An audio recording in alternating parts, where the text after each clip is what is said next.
Bueno, déjeme decirle que es la columna AMLO y Carmen, el rey sacrifica a sus peones. Este texto hizo enojar a muchos.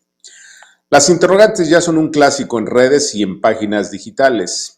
¿Por qué razón es más frecuente a diario que López Obrador decida sacrificar a sus peones mediáticos? ¿Por qué, por ejemplo, López satanizó de manera pública a la senadora Lili Téllez, quien pasó de aduladora incondicional a crítica mordaz? ¿Por qué Obrador exhibió en medios la lealtad de antaño de articulistas como Denise Dresser y la contrastó con la crítica implacable que hace la señora Ogaño? ¿Por qué la revelación morbosa de la supuesta traición de Broso a Televisa en la víspera de la difusión pública de los videoescándalos de Ahumada y Bejarano? ¿Por qué de forma impensable López Obrador descalificó a la más servil de sus aduladoras ayer, la señora Carmen Aristegui, y hoy la coloca en la picota a merced de las jaurías babeantes de redes? Pero lo cierto es que la respuesta no es o no debería sorprender a nadie en México. ¿Por qué razón? Porque está a la vista de todos que la traición y la deslealtad son los pilares morales, entre comillas, que soportan al político y líder social que muchos idolatran. En efecto, López Obrador no tiene amigos y menos aliados, ya que su historia personal y política está basada en traiciones y en tirar a la basura a los amigos y supuestos aliados. Y es que en toda su vida política el mandatario mexicano ha hecho suyo un clásico del juego de reyes, el ajedrez, en donde siempre o casi siempre los peones están para eso, para el sacrificio que sirve para salvar al rey. Y en el caso de López, todas las supuestas lealtades y los presuntos aliados en realidad son peones políticos o mediáticos, carne de matadero para salvar la vida política del rey López. Incluso en la juventud de López aparece la muerte de un hermano y de un amigo a manos del joven tabasqueño, ambos sacrificados para satisfacer las mocedades delirantes del futuro presidente. Pero sobran los ejemplos de traiciones a lo largo de la extensa carrera política de AMLO, y el caso más reciente es el servil senador Ricardo Monreal, uno de sus lacayos más acabados durante décadas y que hoy es combatido con todo el poder del presidente. Y basta abundar para encontrar el feo parricidio político cometido por Obrador contra su padre, Cuauhtémoc Cárdenas, además del matricidio contra Rosario Robles, jefa de gobierno del DF, y quien hizo todo por encumbrar a López, y hoy el propio presidente la tiene en la cárcel de manera ilegal.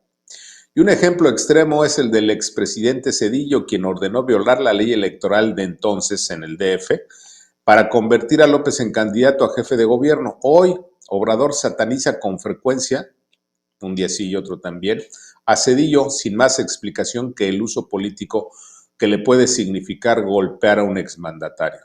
Pero existe otra razón que explica el tamaño de la traición de López Obrador a sus otrora incondicionales peones mediáticos. Se trata de la poco conocida versión política de la tercera ley de Newton, la física como arma política en efecto.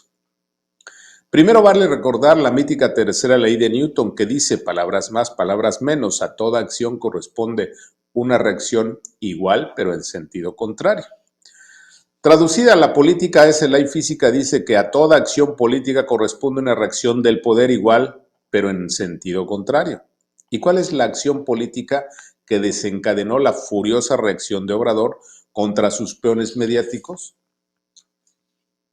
Poca cosa, el escándalo de moda, la revelación de las tranzas del primogénito de Palacio, que se han convertido en un verdadero estallido nuclear en torno al gobierno y al mandatario, quienes son vistos por millones de mexicanos no solo como integrantes del peor gobierno de la historia, sino como los más mentirosos y más ladrones de la historia.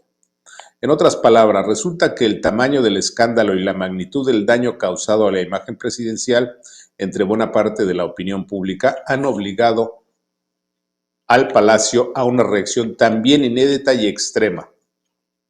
¿Y qué mejor control de daños que llevar a la picota a la otrora incondicional y servil Carmen Aristegui? Por eso la pregunta reiterada, ¿dónde quedó la supuesta lealtad que debe López a la más servil de sus aplaudidoras?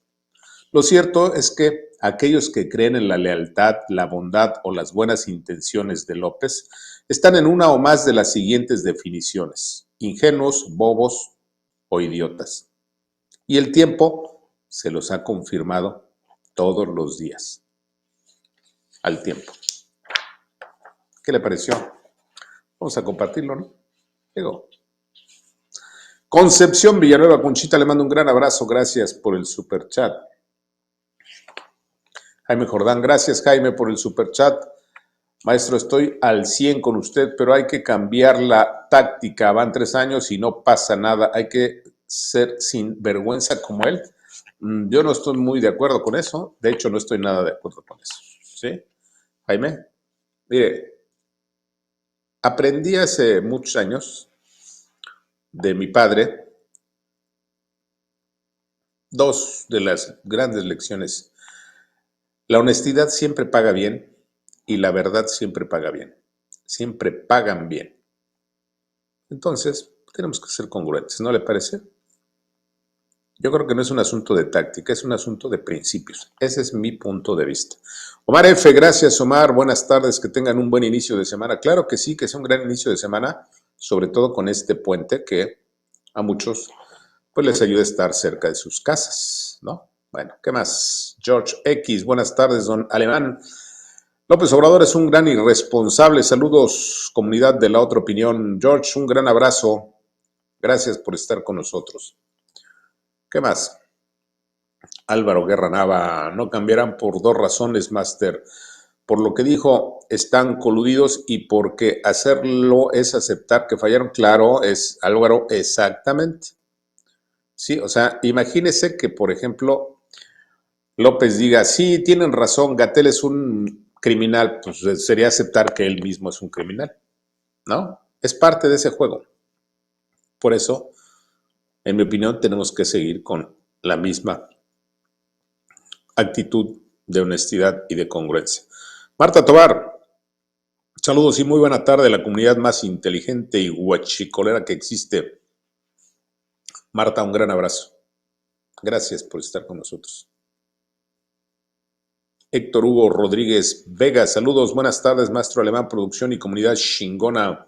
El mamarracho demente López cada día está más desencajado y peor, cínico y demás, justificándose y solapando todas las idioteces. Sí, la verdad es que cada vez tiene un problema más serio de personalidad y en mi opinión va a terminar completamente pues listo para el, ¿no? Ya sabe, el manicure. Gustavo Ramírez Ávila, don Ricardo, buenas tardes. Solo para dar opinión en el sentido de que toda esta violencia a nivel nacional y tanta polarización puede provocar una guerra civil al solo haber también una justicia. Sí, la verdad es que, mire, uno de los objetivos de todo dictador, así uno de los objetivos centrales, es provocar la polarización, la lucha entre supuestos buenos y supuestos malos, estimular el maniqueísmo, etcétera, etcétera. Pero si nosotros actuamos de manera inteligente y congruente, lo podemos evitar.